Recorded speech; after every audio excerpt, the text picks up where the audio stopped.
your country and the situation you're in right now. I will do my best today to introduce you to a theme that I'm very focused on. It's about children and developmental trauma. And I know that many of you know a lot already, and I will try to go into this theme, and maybe you will get some new metaphors and new perspectives in treating these children. But I'm quite sure that a lot of it will be familiar to you as a therapist. But we will also have some time to talk about it. I will start with like 60 minutes now presentation, and then we will have time for a question and ask and discussion. I will now share my screen.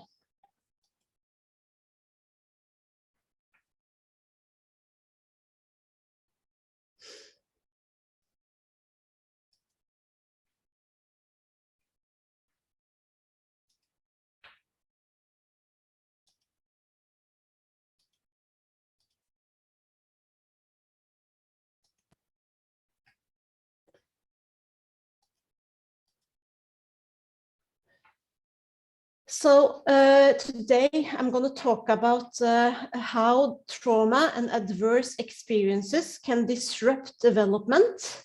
And I will talk about the importance of screening for adverse experiences. I will talk about the stress response system and how that can affect the developing brain. I will try to focus. My goal today will be to get more clear the difference between developmental trauma and other kinds of trauma. And I will focus on different functions that can be affected by trauma, stress, and adverse experiences. And I will start today to ask you, and since I'm not together with you in the same room, I'm not totally sure what you see. But if I was with you, I will ask, what do you see in this photo? And maybe most of you will see that this is a lake. And beside this lake, you can see a couple. And they're standing here in the right corner of the photo, looking out on a lake. Kind of peaceful day, maybe in the fall. But then if I ask you to look even closer, you might, and some of you might see the child, the baby, more in the surroundings here. And you might see a baby lying here, like in a foster baby in the uterus. And you might see that there are some small feet up here in the tree. And you might see a small head and some fingers. And you might, in the surroundings, see a baby lying, sucking a thumb like this. And maybe some more of you saw this photo now. And it will be some of you who can't really see it. So this is kind of like a gestalt photo that the couple here can be the figure or the background. And the importance and why I'm showing you this photo in this beginning of my presentation is really, do we see the same? Do we see the child? And for me, working with children affected by developmental trauma, I know that we see different things. And the goal really, when we work with children affected by trauma, is to see the child and to see the need of the child. But many times we end up seeing different things. Some of you might even see the grown-ups and not the child. So then it's important to stop and kind of try to help each other to see the child and to be aware when we lack this same perspective. Because working with traumatized children is really have an impact on us, of our own reactions and feelings. So working in this field, it's so important to be focusing on what does it mean for me? What kind of reactions come up in me? And actually, I have been thinking, working with children, traumatized children for more than 25 years, I have been thinking that working with traumatized people is really a little bit similar to taking a Rorschach test. Many of you know what that is. This is that projective test that is so well known and probably one of the most used psychological assessment tools in the world. So working with traumatized people can affect us in different ways, and we need to be curious on what kind of reaction come up in me meeting this child. And many times we see our own blind spots because it's so much pain, and we might feel helpless, we might feel angry, we might feel confused. And then the most important thing is to back off a little bit and try to recognize those experiences, those reactions in myself first, in order to help the child. I will now show you a movie, and I have to tell you that it's kind of a little bit stressing to see this movie. It's not about war, but it's about what can happen within a home and terrible things that can happen there. So I'm really sorry if I'm disturbing any of you. It's just to get a little closer to this theme. And in order to go into the pain, we need to kind of also be a little bit emotionally affected. So, but if any of you feel that I can't take any more pain now, you feel free to go out and get yourself a coffee. This film will take about 3 minutes.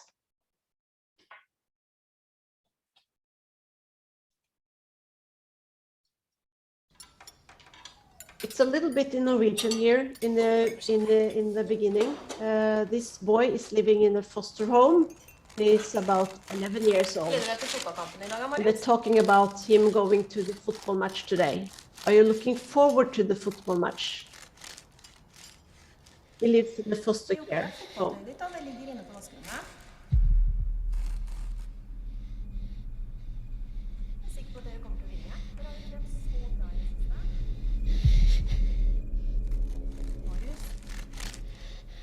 Marius! Marius!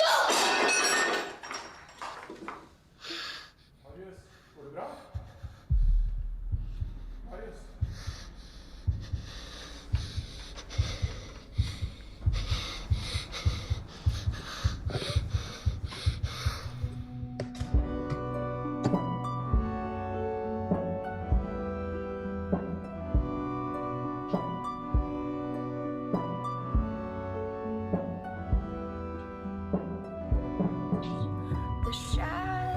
Are shaking under backside lights. Everyone knows that I'm gone for the night. To look for my dead hopes and all my dead dreams. The bits and the pieces is not what it seems. Your moonbeams tracks me down, takes me out, it's pulling me under.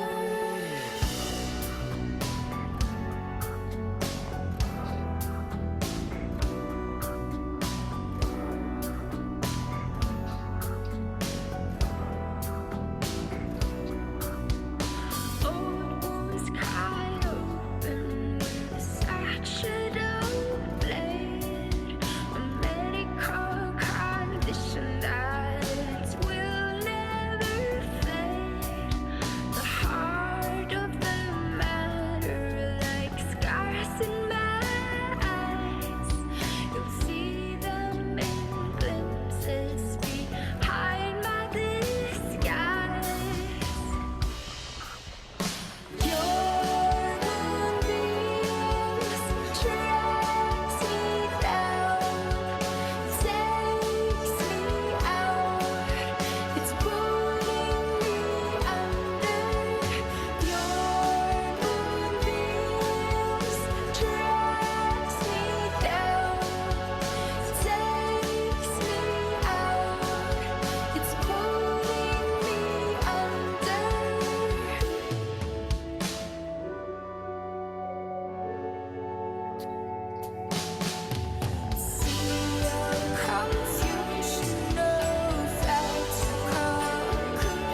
Marius?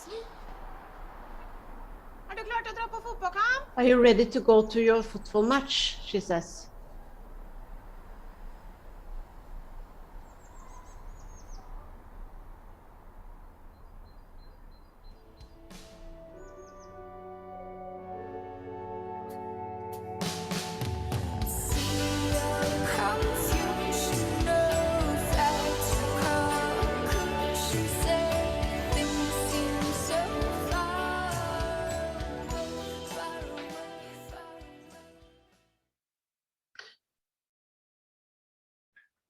So, meeting this boy, even though this is in Norwegian, I'm sure that the pain will be similar. Where in the world you would be losing your parent in such dramatic way, and the pain and the sorrow Marius, the boy, is feeling, we can just imagine. And if you can just for a minute, where you are right now, just take a little check in your own body. What kind of sensation do you have? Can you feel any kind of uncomfortableness in your body? Is your body feeling tense somewhere? How is your breath? Is it deep in the bottom or your tummy, or is it more in your chest or throat? And what kind of feelings come up in you? And what kind of thoughts do you have? What would be important for you if you would have the role helping Marius in any way? And then you can go back to your body again and just check a little bit how you're feeling. And maybe you need to do small adjustments. I know that the small things are probably the best, like putting both feet on the ground, or to take a deep breath, to check the environment around you. Maybe look at something in the room that can bring you back to here and now. Listening to the sounds maybe around you. Or pushing your hands like this together. We know that our fingertips really has a big place in the somatic sensoric brain in this part of the brain, and it's really good to help you back to here and now. Just touch your hands like this hard, and then you can push, and then you can pull. Just one more breathe. And if we were in the same room now, I would also ask you to take a look at your neighbor, to take a look at your colleague, not feeling totally isolated in meeting this kind of heavy material and pain. So what am I doing now? And I'm actually back to the point I started this afternoon, and it's about doing something with ourselves first, like putting on this oxygen mask, or just making ourselves ready to deal with pain. And I know that the most important thing we can do really when we meet traumatized people and traumatized children is actually to make ourselves ready to be there in the pain, and to make a little bit of difference for Marius, help him back here and now, and to help him to share the pain so that the pain will be more tolerable for him.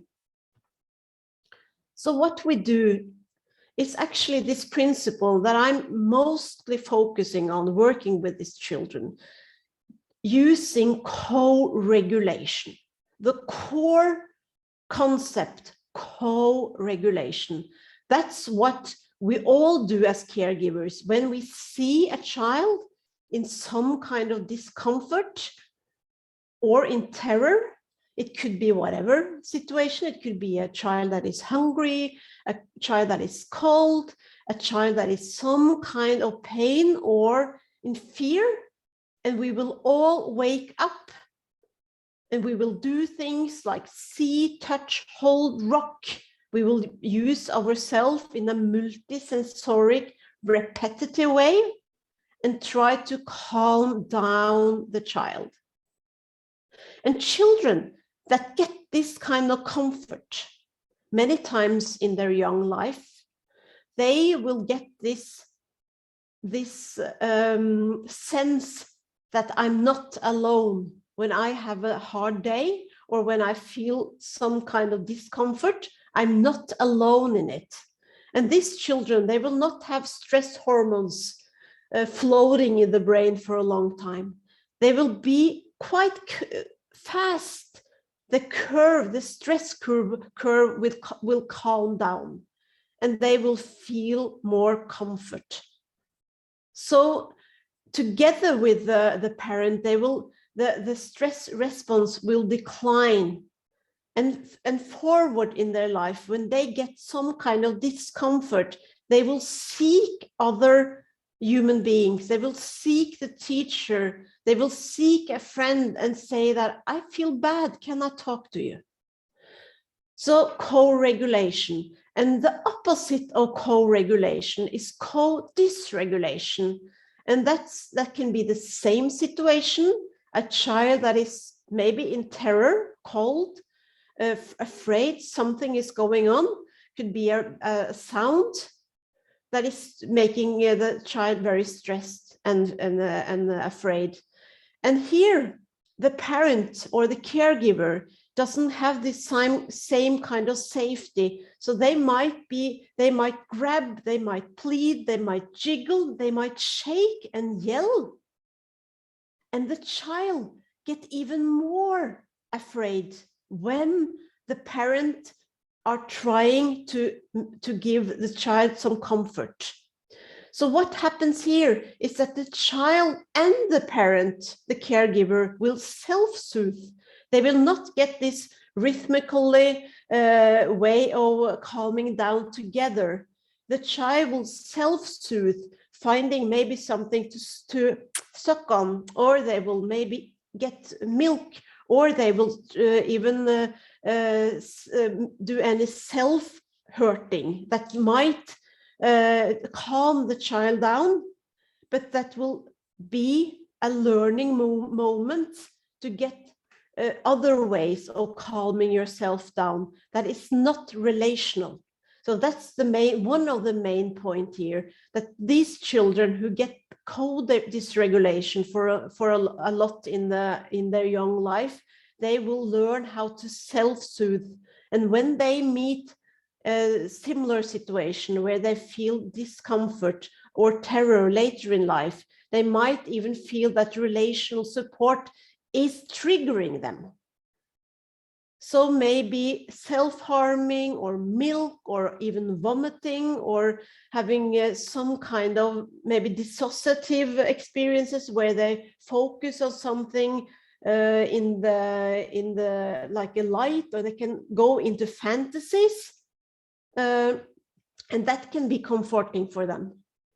So they will also in the future do a lot of things that can be triggering for other people and making this co-dysregulation continue through their life, getting less of this and much more of this also as they grow, because they get behavior that can be quite challenging to meet.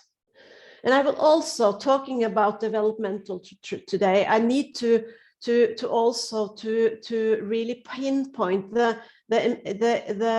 importance of understanding emotional neglect. It's not only experiencing fear, but it's also lack of what you needed, the absence of mirroring and synchronization, the absence of repair in the relationship, and the absence of у стосунках. Відсутність виправлення того, що не працює. І відсутність розвитку в контексті розуміння, виразів обличчя. Psychiatrist, he writes a lot about developmental trauma, and he calls it emotional retardation and affective blindness. So these children, they might have big problems understanding their own feelings and also the feelings and states of others. So I can easily understand if when you hear about co-regulation and dysregulation, and even you might be a parent yourself and you know how difficult this is to be attuned and to be sensitive. And I just need to remind you that it's really not developmental healthy to be in match all the time. Really, from research, we know that mismatch is actually more typical than being in a matching state. And it's in these mismatch situations that the child will learn about relationships. So the more normal is to have some kind of mismatch where the child doesn't get the needs met, where you don't see really how to comfort a child all the time, but lots of time the child needs to find out this themselves. But it's in this rupture the parent need to stop and say, okay, I'm a little bit off now. How can I repair this now in this situation? How can we get back to a matching state where the child gets this comfort and safety? And from every time you have this repair and rupture, the child will learn that it's possible to find out again when something is difficult, and they don't lose the belief in that when I'm having a difficult time, I can turn to other people and I will get the comfort. We can find out.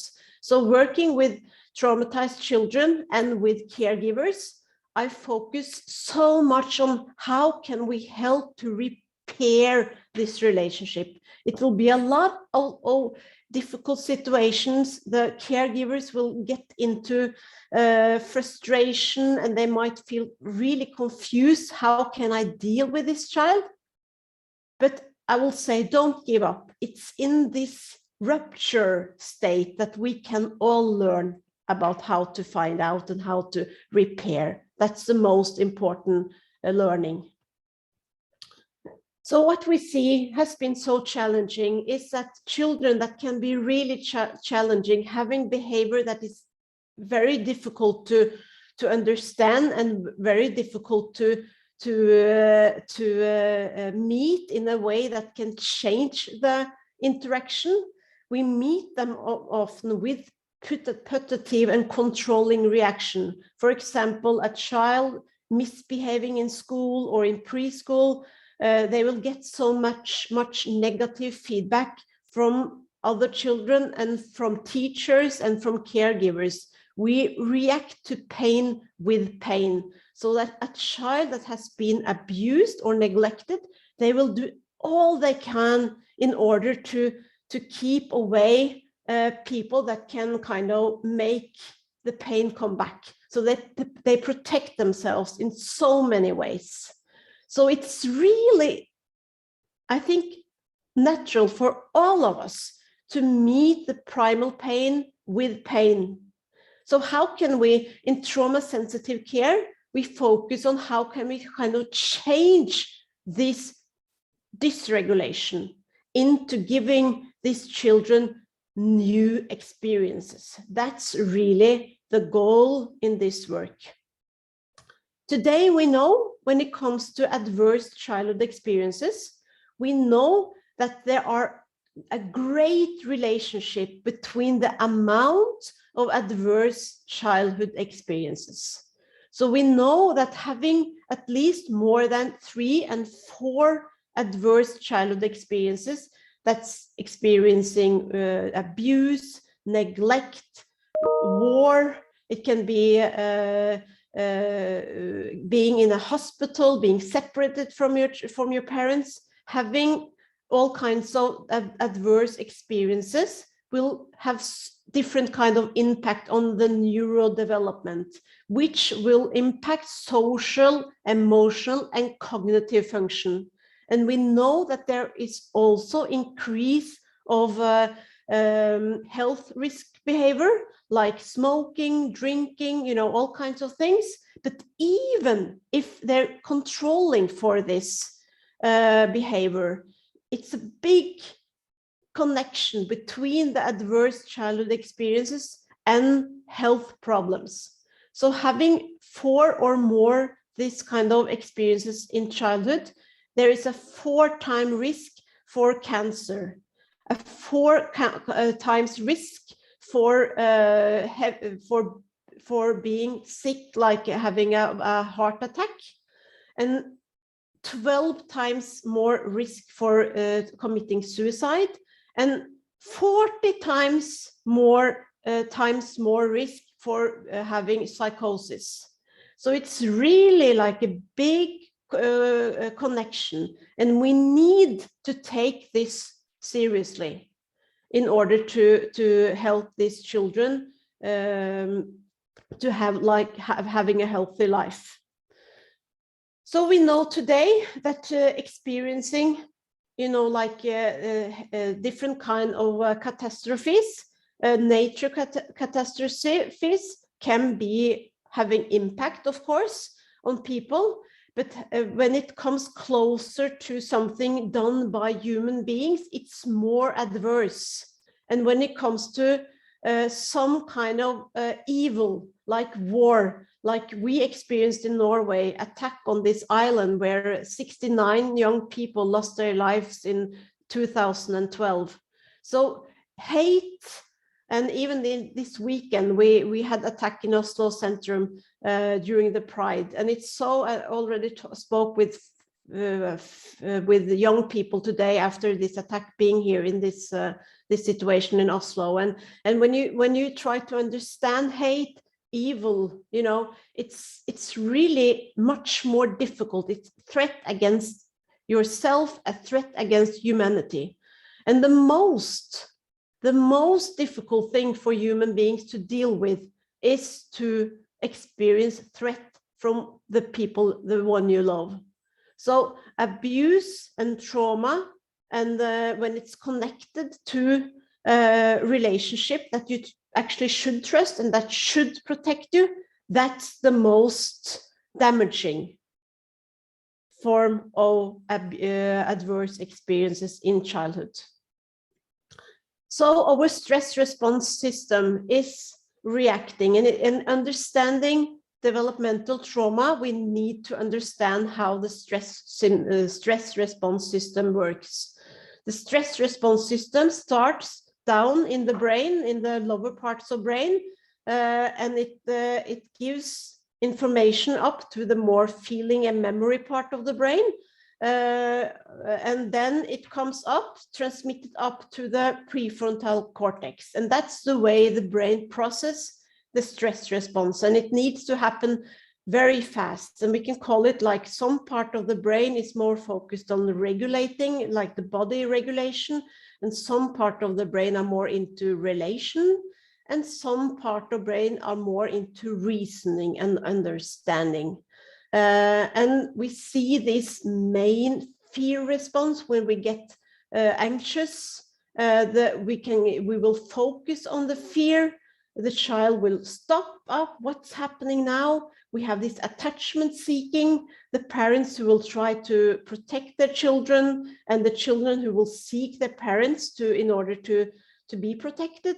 And we see the flight, we see the fight, and we see that when nothing is possible, we can also see the submit, the shut down. It's nothing more to do, I rather die. And all of this are main fear responses, and it happens for all of us. And it's important for survival. And we see that under threat, it's really important to get this hyper arousal, the sympathetic nervous system that get the blood out to the big muscles. But we can also see this hypo arousal, numbness, the shutdown, the poor self-care. And this is in situations where we need to react quickly, we will typically see hyper arousal, but after a while, you might also see a lot of hypo arousal. And working with children affected by developmental trauma, you will typically see that they will kind of go up and down. They might be very impulsive. They might be very have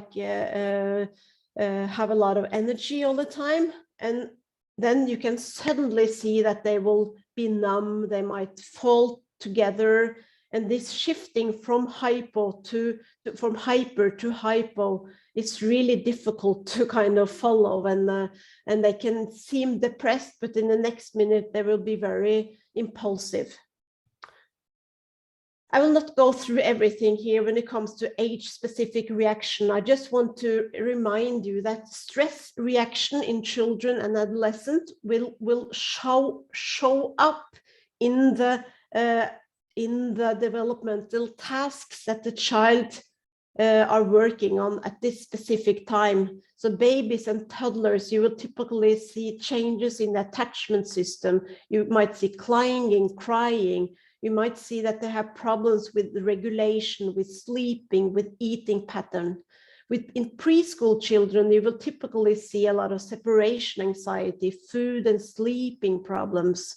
You might see that they change, their way of playing will change a lot. You might see passivity and helplessness in a period in life where they really should have a lot of self-esteem, and you might see loss of skills. In school children, you might see that they become very aggressive or repetitive play, that they want to play the same thing all over again. You, of course, see a lot of learning problems, memory problem, somatic problems like headache, stomach pain. And in teenagers, you might see a lot of guilt and shame. Could I have done anything differently? And you might see nightmares, flashbacks, impulsivity, drinking, and risk-taking. We call it 2 types of stress. So it's not that children should be protected from all kinds of stressors. It's just that we don't like toxic stress, and that makes the child and adolescent more vulnerable. So when the stress is unpredictable, when it's severe, when it's without control, the children can get a sensitized stress response system, which make them very vulnerable for new stressors. It can be less doses that make the child stress and feeling out of control. So optimal stress that is predictable, moderate, with control, is actually good for development. It makes the child be more resilient so that they can cope with stressors that comes normally in life. So what I say when I work with developmental trauma, I tell the caregivers that they need to do the stress as predictable as possible, as moderate as possible, as controlled as possible, in order to try to make it more over to this side, to the optimal stress.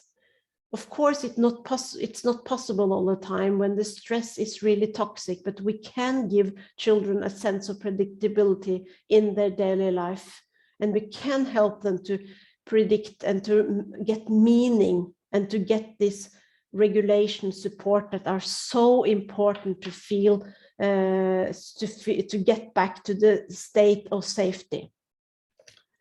You will get all these slides later on, so I won't go into details here, but talking with you in Ukraine, I think you also get worried about what can happen in your society now, dealing with so much toxic stress. And of course, it's a risk for that the population is shifting into a toxic state, a toxic stress form that can do something with your health as a nation. And what we know today is that it's these things, I'm sure that you're familiar, that the daily, if you're able to keep up the daily structure with family meals, to limit the media, to exercise, physical exercise, to reach out, to be in the community, social support, to help others, to focus on what is good, to get the sleep hygiene. and to also keep up the hope and focus on the future. This is really something that is important to try to keep the stress, at least for the children, so predictable, moderable, and controllable as possible. But here you see shifting over here to chaos, severe, prolonged. If you have minimal daily structure, a lot of comfort eating, I mean, risk taking, also too much alcohol, too much media, not enough exercise, isolation, if you're too focused on yourself, if you have problems sleeping, and these negative thoughts all the time, it's a risk for shifting this stress response, so that the whole actually society get more vulnerable, and this can make the stress response more sensitized. So we know today that the trauma is of course affected. It will affect all the brains. So it will affect our adult brain. But what is really serious is that it has the potential of organizing the child's brain, because the brain develops in a use it or lose it way. We know that what fires together wires together, because the brain develops in a use-dependent way. So that's why it's so important to help children to get this resting state also, not so that it's not in fear all the time, so that those, you see these roads here, that the fear roads are the roads that are mostly used in the developing brain. That can have serious effects.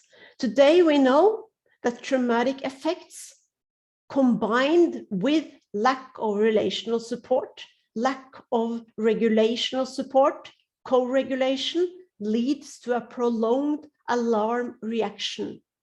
And this can alter the neural system on so many levels, from cells, from the immune system, to identity, how children see themselves, the self-concept. So we know that altered neural system can be changes that the human beings will do in order to cope better with the challenges and with the fear. So it's really a way of making adjustments. We know that if a specific response is activated long enough, there will be changes in those systems. And it's really a way to kind of reset the homeostatic in the body. It's a way to survive. We know that there are changes in so many systems, like the noradrenergic system or the opioid or dopaminic systems. It's so many ways of adjusting that you can read about in tons of literature today. So many ways to calm down the alarm. You can see here that self-harm, drinking, binge eating, of course, lots of use of stimulation from the media, drinking, or even using too much money. These are ways to get down the alarm. And the reward system will activate at the same time. So the reward system and the stress response system are really close together. They're really kind of closely connected. And today, and that I think is the most important thing to have with you when you work with traumatized children or grown-ups, it's really that all symptoms has a purpose, a way to help you to survive. Because most of the children and adolescents and grown-ups, as I work with, they will feel so much pain and guilt and feel that something is totally wrong with me. So we need to use this new brain research in order to understand and to explain the reactions that the child or the adolescent or the grown-up are feeling. I needed to protect myself in order to stay alive, or I need to react fast to protect myself from dangers. That can be a child that is really impulsive at school and doing a lot of strange things. But the reason why this child is so alert can be that the child needed to be like a fast reactor in order to survive, actually. So this explanation, I have normal reactions on abnormal events. I think it's important to keep up high, especially when children and the whole community are in a difficult situation. So one way to explain this is to use this concept of the three good helpers, and it's Anton alarm, Sarah seeking, and Tore think. They are symbols of the survival brain, the mammal brain, and the human brain. And what I try to say when I work with children having, for example, impulsivity problems, I can say something like, oh, you know, I think it's maybe Anton alarm. He's reacting very fast today. Or maybe Tore think he needs a little bit more time now because he's out of control. So this concept or different kind of metaphors can be helpful in order to help children understanding themselves. Because developmental trauma consists of these three main symptoms. It's Anton becomes very fast. The alarm system becomes sensitized. It's attachment injuries. Sarah becomes very confused. And it's underdeveloped regulation system that Tore is out of control. He's very insecure and passive. But the good part is that neurons are made to be changed. So we can change the neurons and the connections in the brain for over the whole life, actually. So what we can say, it's really cooperational problems inside the brain. And many times these children with developmental trauma, they will have problems cooperating with the people out there, actually. So what we can see, this is called developmental window. What we all often see is that these children, they have lots of problems when it comes to development, that they have a development that is really affected by having this sensitized alarm response. So what you can see is that with small challenges in their daily life, they can have a full up-blown stress response. It might not need to be big things. If the stress response is sensitized, they can react on small changes in the daily life and not have like a small reaction, but they can be really out of it from changes. And of course, this will have major impact on the development.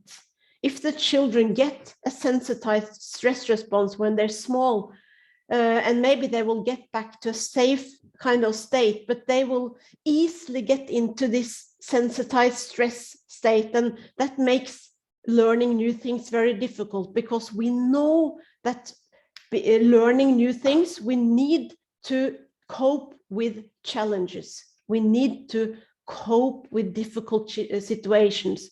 We need to do something that is a little bit challenging in order to learn new things. So what I often see is that children with developmental trauma, they come more and more behind when their schoolmates learns new things, they try out new things. These children, they come often behind when it comes to learning. So what we always many times see is that the development will be affected, and we can see that a 12-year-old may have the emotional skills of a 5-year-old. They might have impulse control like a 3-year-old, and they might have concentrational span of a 6-year-old, or social skills even of a 7-year-old. So it gets very complicated and confusing. So it's difficult to understand what should we expect from a child that might have a emotional age that are much lower than his or her chronological age. So what we often see, if you look at this kind of a little map here, you can see that in one of the map, this is a 6-year-old experienced neglect, and here you have a 6-year-old healthy.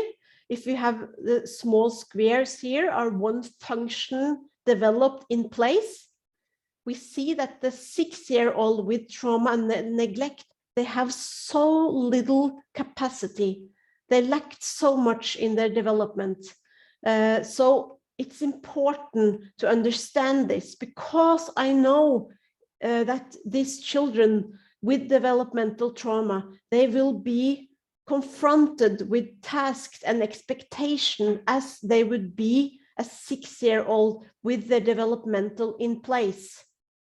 And that will make them feel even worse, even more shame, more guilt, and they might be out of the society. They might be really driven into more co-dysregulation and more isolation. And that's really not what these children need. They need involvement, they need care, they need new experiences. So what do the children need? Of course, they need many things. And to keep up the concept I started with today is they need to get these new experiences of co-regulation.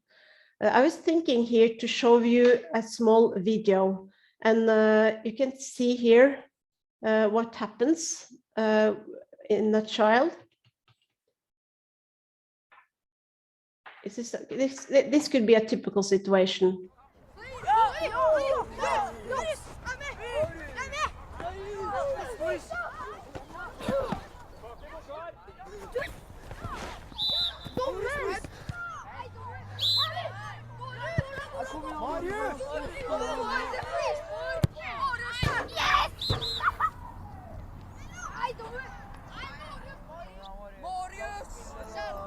Hva er det du driver med? Du må stoppe når jeg blåser i fløyta. Det er frispark!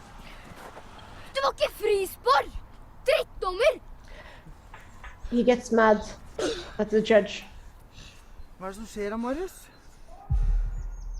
Han skal av banen. He's go off the... Du skal av banen nå? Nei. Jævla drittunge! Oh, you have to run off. Get off, you bastard.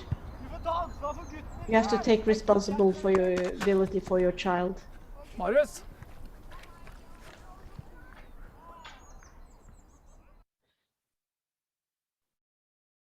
So back to these 3 helpers. How can we help the helpers? If we can see here that this Anton alarm, he was really reacted fast in the brain of Marius, and we need to give Anton alarm what he needs first, and we need to help Sarah to get the trust again in other human beings, and then we need to also help Tore to get hope and to get experiences with being the one in charge here. So we try to say that we work bottom up. We work first on regulating the stress response system. We work on taking the perspective of the child, empathic listening, having focus on here and now. And then it's easier to get into touch with the child and you share your concern. Maybe you take turns. You try to give the child your perspective, and then only then it's possible to reflect together with the child and try to test out and to find solutions in difficult situation. So when I do a lot of teaching in this, we use these three principles: regulate, relate, and reflect or reason. So we have working with traumatized children, we have so many things to focus on. And if the child lack a lot of capacity when it comes to Anton alarm, it's really about understanding your own and knowing where your body are in space. It's about having capacity to follow daily routines. It's really a capacity when it comes to motoric responses. Some children are really affected on this level, and then we need to work a lot calming down the stress response. Some children have also a lot of attachment and problems when it comes to trust in others, and they have lack of capacity to understand and to regulate own feelings. Some children have a lot of problems when it comes to executive function, control, self-development, identity. So when I plan for treatment, I really look at what kind of lacks does this child have in the development, and I try to find, pieces where how can I help the child and the caregivers in order to get kind of new connections inside the brain and together with us out here. And I do a lot of, I focus a lot of on caregivers. How can we strengthen the caregivers so that the child will get lots of repetition in order to have these new experiences? I will now show you like a small movie putting together these pieces, and it has English text. It's texted in English, but you can I'm sure that you will get the sense of what's happening here, even to look at the picture. How can the helpers work together better?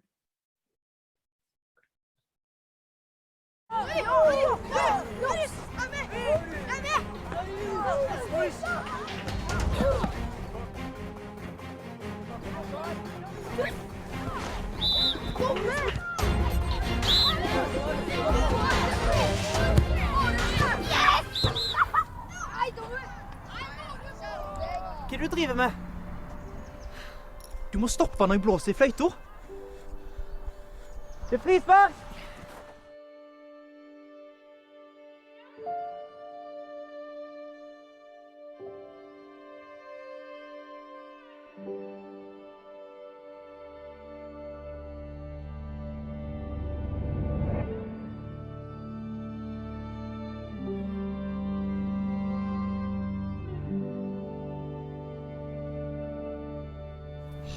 Hva er det som skjer, Marius?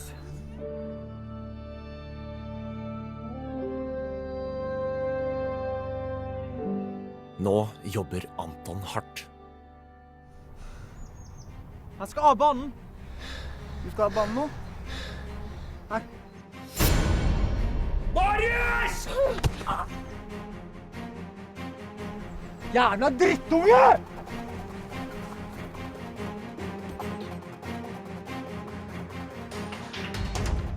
Det her var veldig dumt for Marius. Nå går han glipp av resten av kampen. Marius!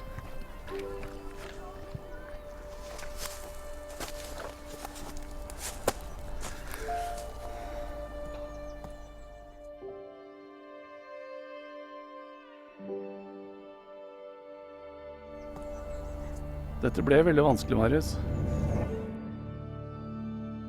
Anton er litt usikker på om Kåre skal bli sint på Marius. Men jeg skjønner at det ikke er så enkelt, altså.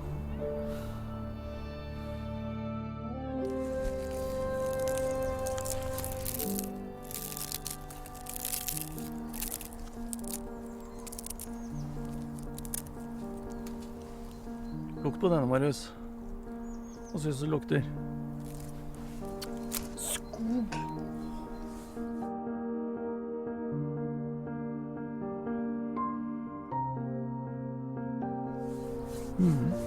Synes det lukter litt vår også, da. Det skal bli deilig med sommer, synes jeg. Hva synes du, han?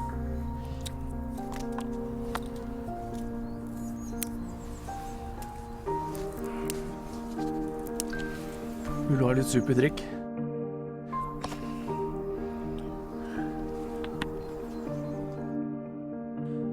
Så fort Anton blir litt usikker, vet ikke Sara helt hvilke minner hun skal hente frem.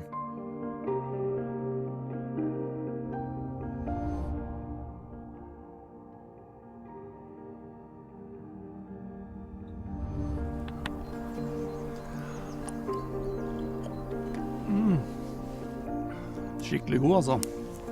Smaker bringebær. Ikke bringebær, det er blåbær. Jo, men det passer bra da, vi som sitter midt ute i skogen.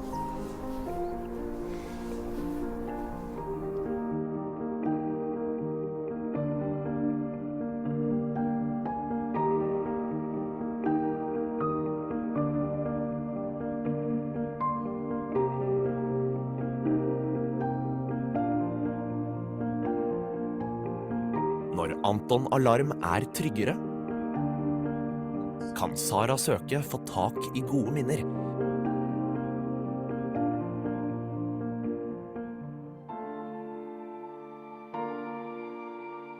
Da kan Tore begynne å tenke lure tanker igjen.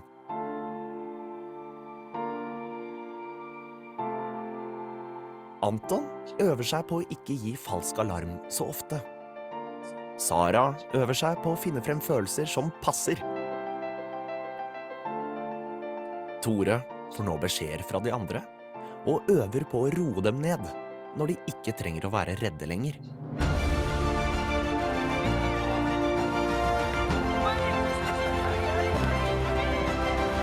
Da kan vi hjelpe Marius til å ta gode valg, slik at han får til det han vil.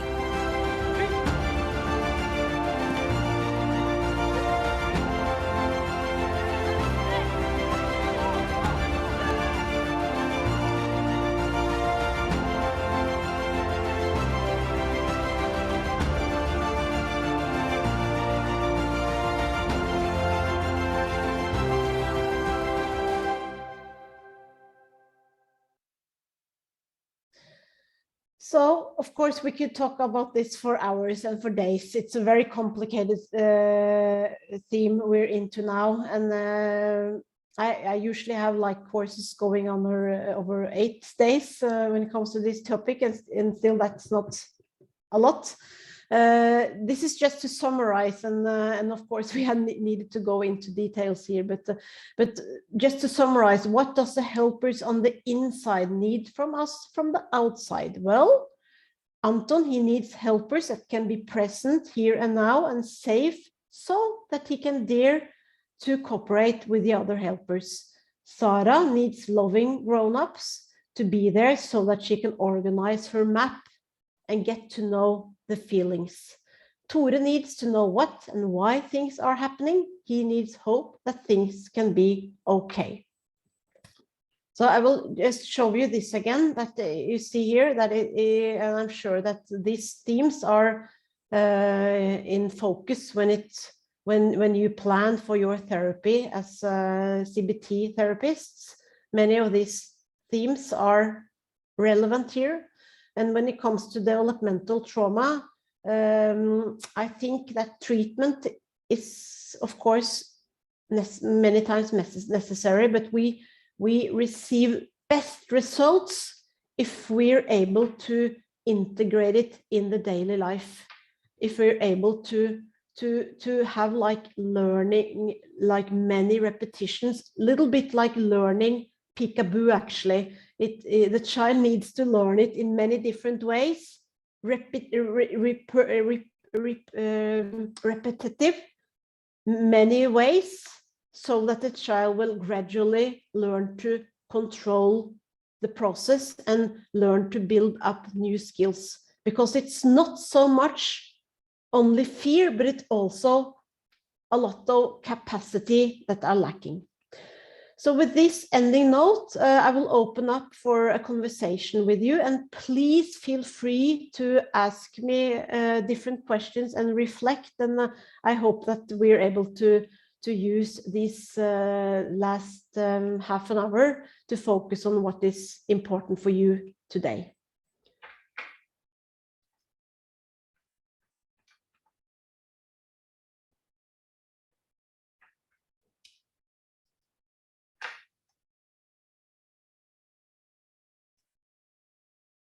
Jana, do you want to lead the? Sure. I don't see any questions, but maybe I'll ask one question. Yeah. So, how would you? So this is the last thing is the principles that people can keep in mind when working with children who experience adverse events. How do you plan your treatment when it comes to treatment, when you see the children? Well, we do assessment, and I think that if I should summarize that very briefly, it depends on the safety situation right now. If the child is not in a good kind of safety situation, that always needs to be the focus first. How can we maximize the safety and the protection actually of the child, and then it depends on the trauma symptoms. Some children they will have like bad memories, flashbacks, and PTSD symptoms, but some children that might not be the biggest problem. It might be more like neglect, and they might not remember so many things. So it's important to get a little overview over the symptoms and to see what kind of symptoms are most relevant to work with. And of course, involving the caregivers as the main protective partner. And then I also look at how does the child express himself? Is it a child that play, that can talk about what happened, that have kind of the vocabulary and to have a capacity to symbolize what they experienced? Then, for example, CBT, TF-CBT could be a very good intervention.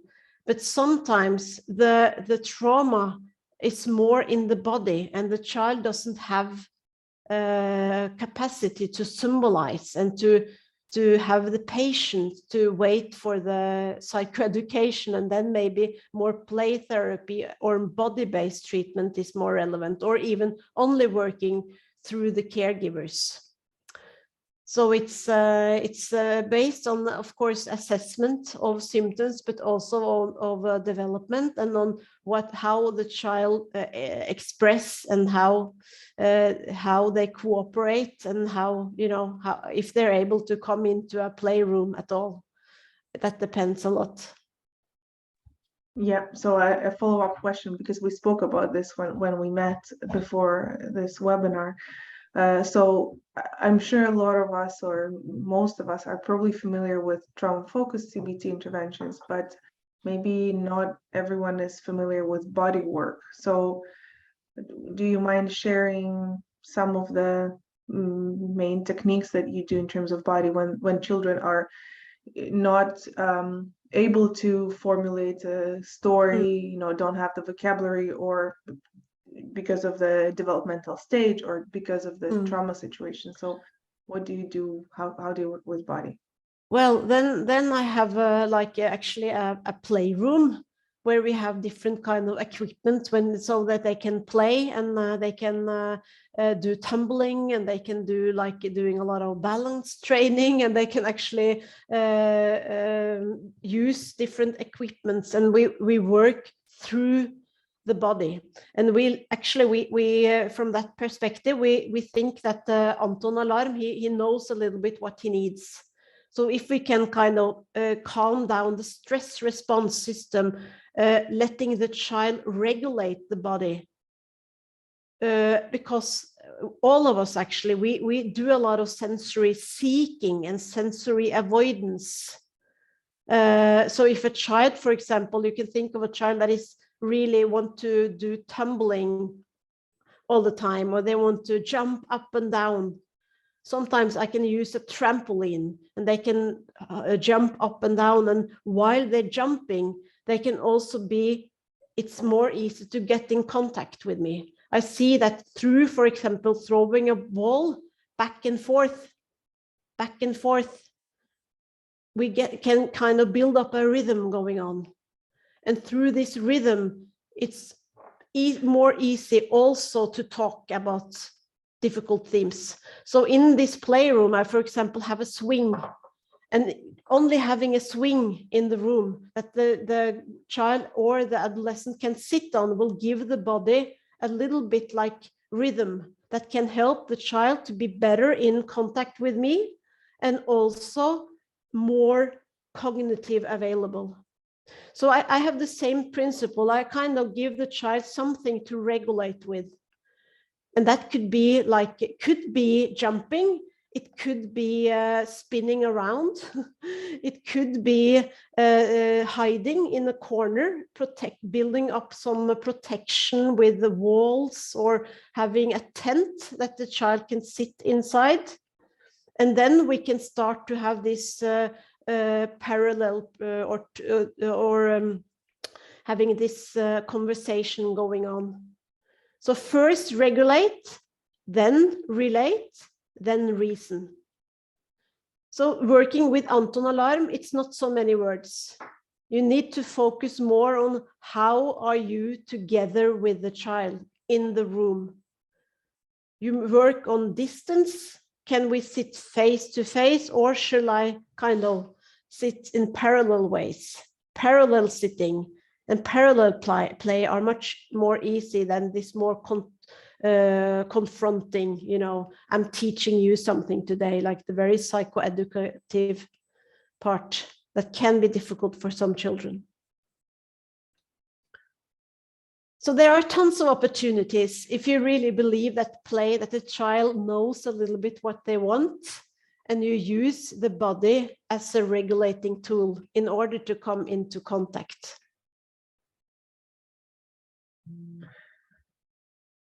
I'll ask the colleagues if any one of you have any questions. We still have some time. We still have about 15 minutes. So please feel free to ask any questions that you have.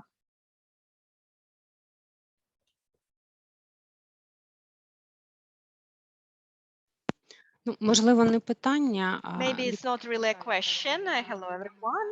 But I have a small comment. Do I understand correctly that these games and this like throwing a ball, this is a method of us to expand this window of tolerance for a child, when the child can stay with these not very comfortable emotions? Mary, did you get the translation? Okay, Jana, do anyone of you translate for me, please? You didn't hear the translation? No, I didn't. Mari. No, I didn't. Oh, I see. You had to switch to. Yeah, Mari потрібно вибрати англійський канал. Mari, can you choose English channel? Because the translation was going on there for you. I'm sorry, I didn't say that earlier. English. So if okay, yeah. Can you hear? Yeah.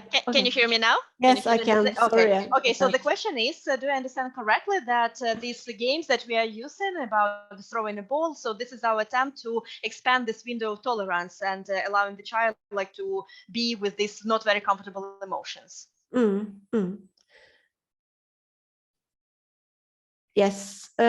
Yes. It's when you work with children, traumatized children. If you think of the window of tolerance, or You can even think here that you have you know, these different states that they easily come into, even either it's hyper arousal or hypo arousal. And then when the child gets in a traumatic state, they will switch out here, either there or there.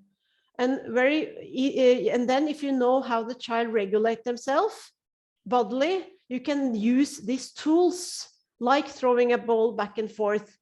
And then you will get them a little bit back here, not here, because that might be difficult, but just a little bit here. And if they're a little bit here, you might also reach out more when it comes to helping the child to understand, you know, themselves through, for example, CBT. So it's really excellent tools. And only to let the child stand on their hands, or, you know, they do so many things, and it's many times things that involve the vestibular system, you know, this vestibular system. It's how you feel grounded and here and now in your body. So being affected by developmental trauma, you lack the sense of where you are in your body. So many of these children, they don't know where they are. So giving them ways to tumble and to jump and to balance or to play will help them into their own body. And then it's also, as you say, more easy to get them back here in a more regulated state, so that you can work also trauma focused with trauma processing, by the way. Yeah. It was one more hand here, I could see. Yeah, Larissa raised her hand. Larissa Ponomarenko.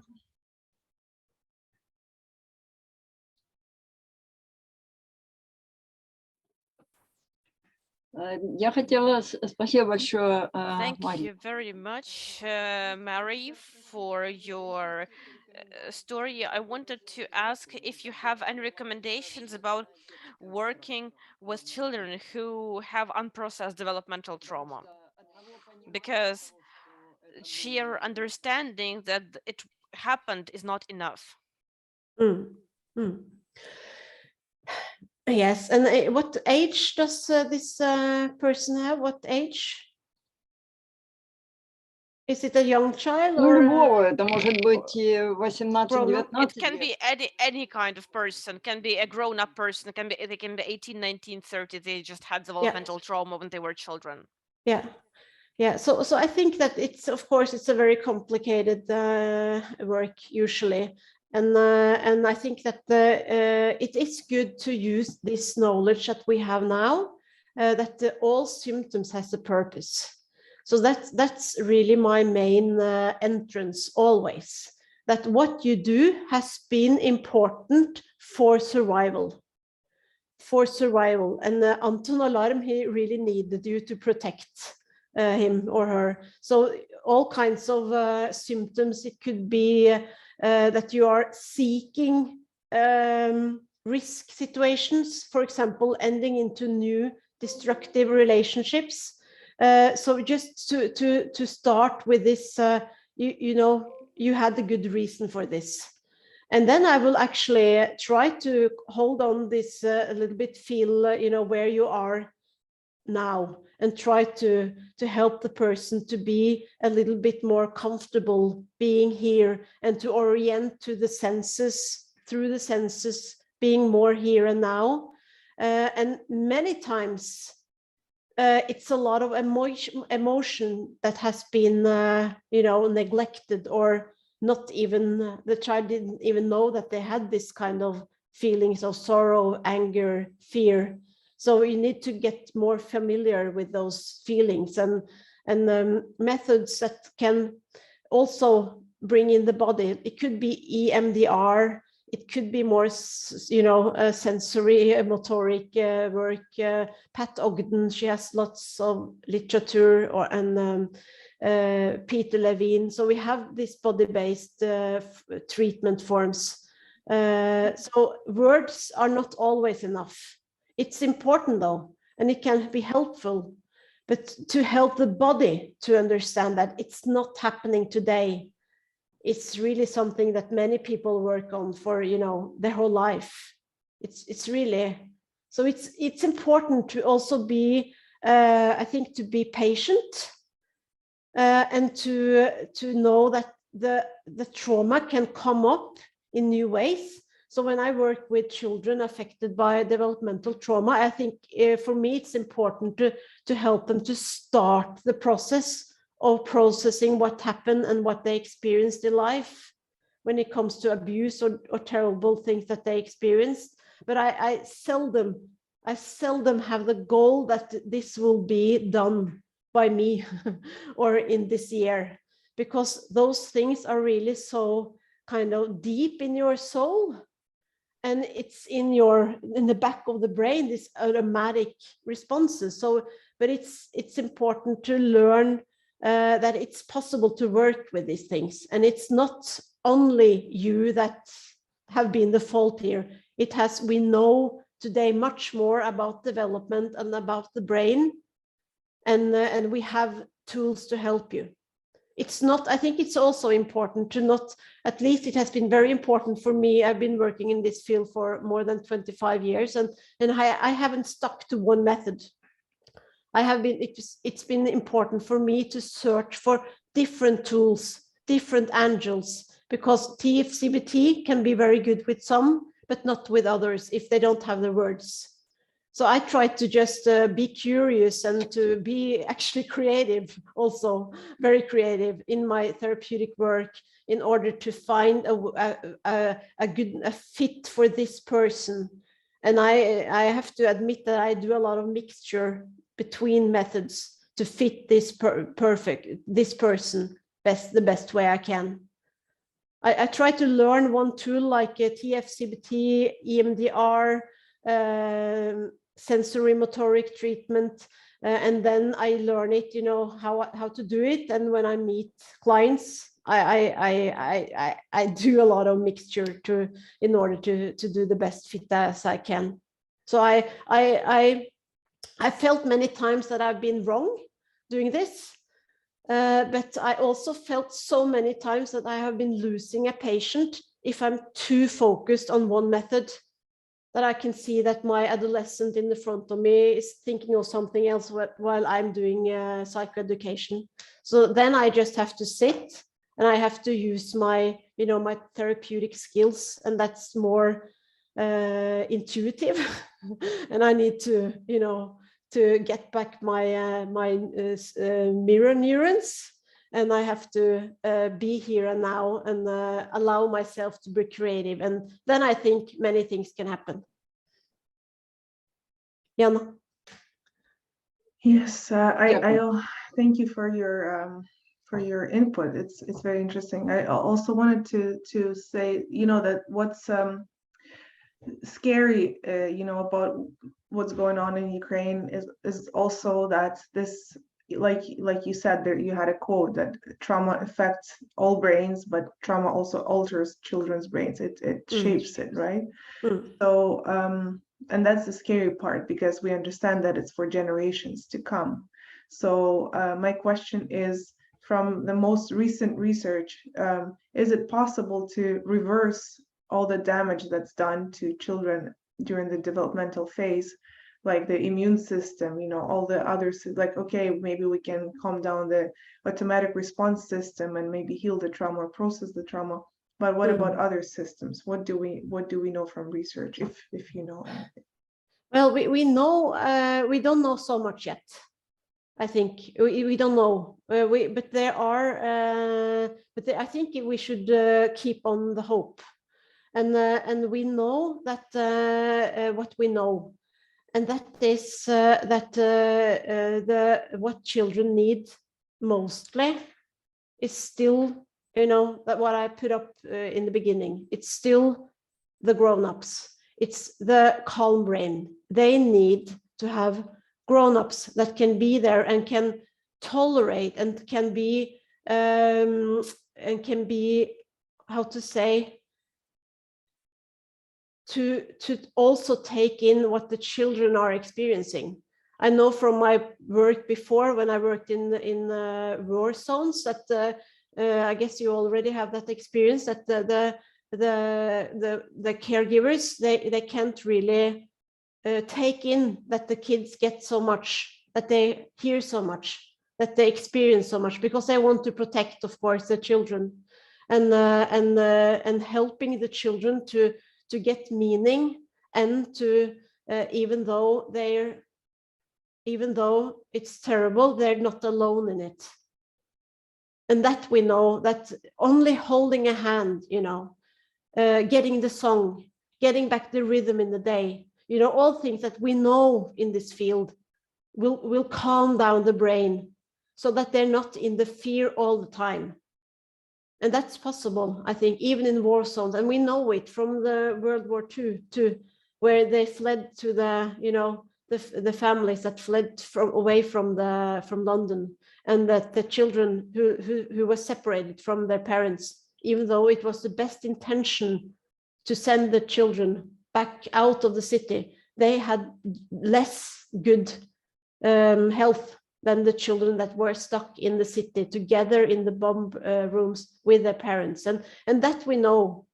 So we know that there are that the brain will change also the whole life.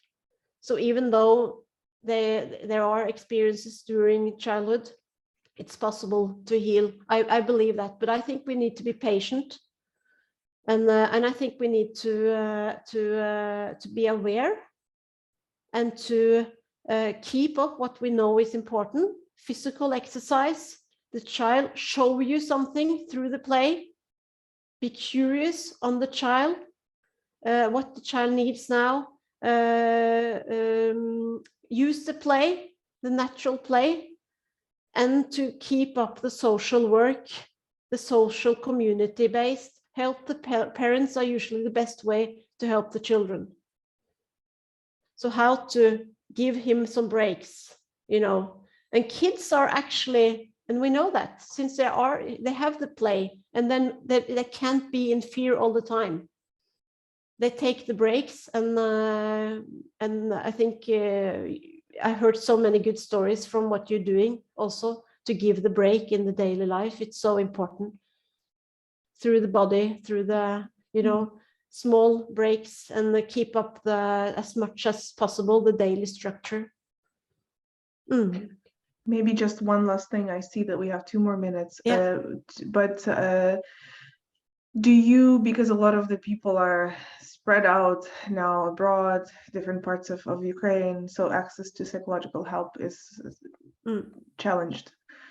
Is it possible to do this kind of work through, you know, virtually, as opposed to in the room, and any maybe tricks how you do it? Yeah, I think it's possible to do that, and I also have some clients from Ukraine actually here in my center. So I think we need to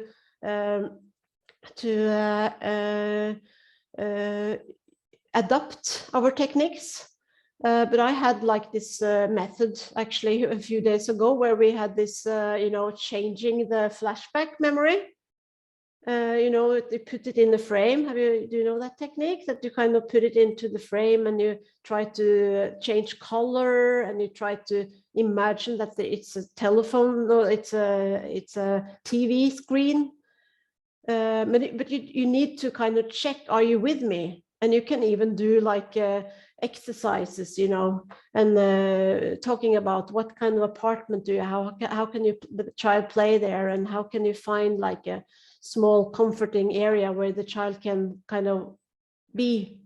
And you know that if you calm down the body, if you, for example, use deep pressure on your child, not like painfully, but just give some massage, or to wrap the child in, you know, or to swing the child in the hammock, or to give a little bit of, you know, deep pressure every night, that will calm down the stress response system.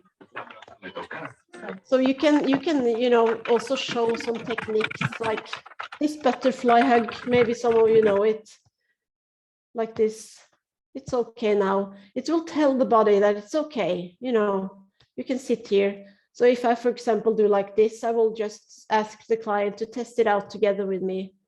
And that's really important when it comes to body work. You know, you can't tell someone to do it if you don't try it yourself. So it's just, you know, to test out and to check, are you with me, or should we try something else? I think it's possible, and I've been really impressed by what we can do also online. Even though I like to see people real life, I think we need to use the opportunities we have, and you know, feeling not alone in it.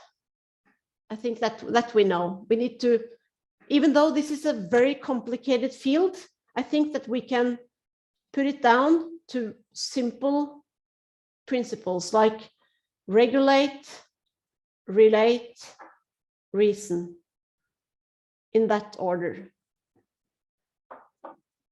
Thank you so much, Mari. Thank you for sharing your time and expertise and your soul, and thank you for all the work you do, and for also working with Ukrainian clients at your center. And we all appreciate your input. Thank you so much. And I send you my warmest wishes to you, and I just pray, like everyone else, that this war will end soon, and the horror in the world, and we need to just stick on and hope, and I don't know what to say, but we can't. I actually remind myself, even though we had this terror in Oslo also, that mostly people are good anyhow.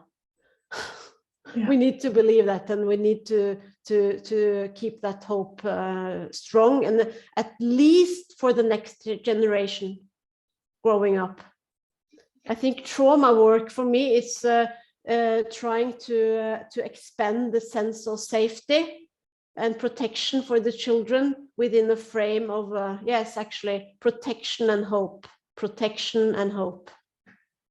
Thank you so much. We appreciate it, and thank you to our translators who did this under air raid and cave. Thank you so much. Thank you for letting me be here today, and all the best to you.